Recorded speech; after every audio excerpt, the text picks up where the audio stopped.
दर्शन तू करे कि जाता रू भोला के दर्शन तू करे काहे के लगलू हासा जे सवारे कि रील बनी मंदिर के गेट पहुंचे जा वीडियो बना के डालब नेट पहुंचे जा बुलेट पर जीजा हो बुलेट पर जीजा ले चले घुमावे बुलेट पर जीजा। क्या डांस है आपका? अरे ये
बीके जी आप लोग ताले बजाएं, ताले देखिए कितना सुंदर डांस हो रहा है।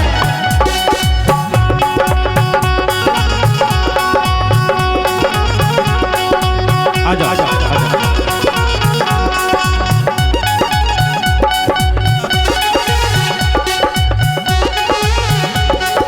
क्या बात है चाची जी।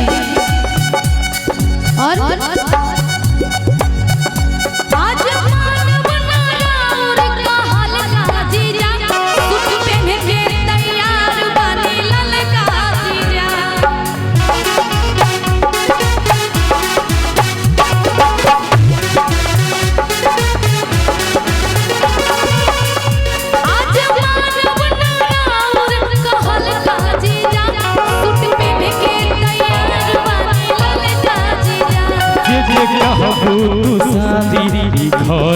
लिया दीबो चाहे चौमिन चाट के ही तो खिला देबो।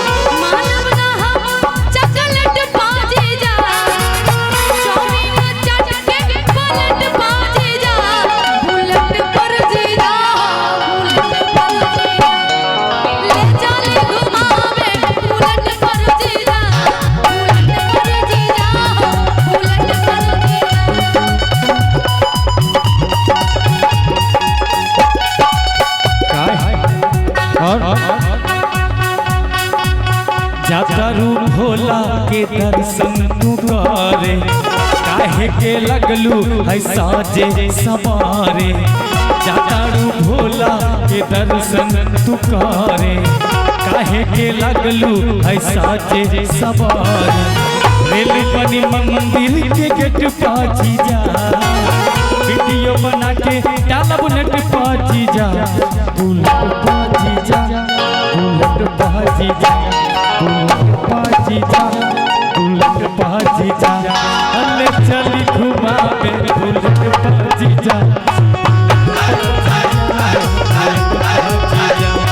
अले चली घुमावे बुलेट पाची जा बुलेट पर जीजा बुलेट पर जीजा ले चले घुमावे बुलेट पर जीजा।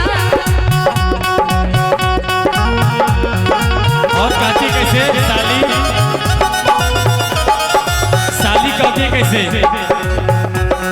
बुलेट भैया की साली कह रही है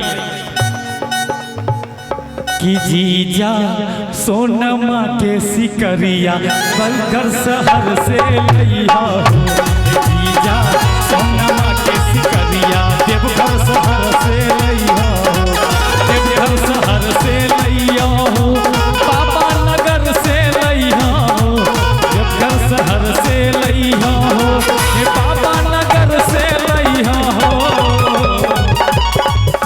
कि तो हसे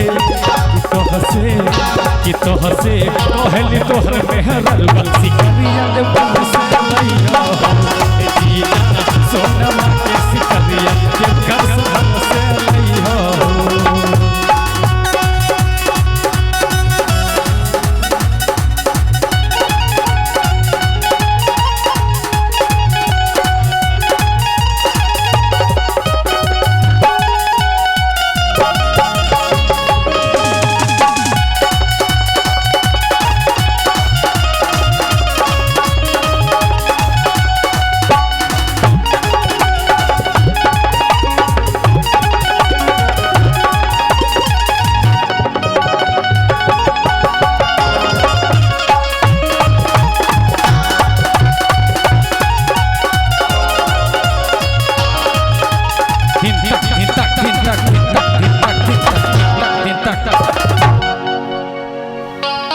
और देखिए हमारे बाप का फरमाइश है, रोड में कमरियन के भीड़ लगल बा।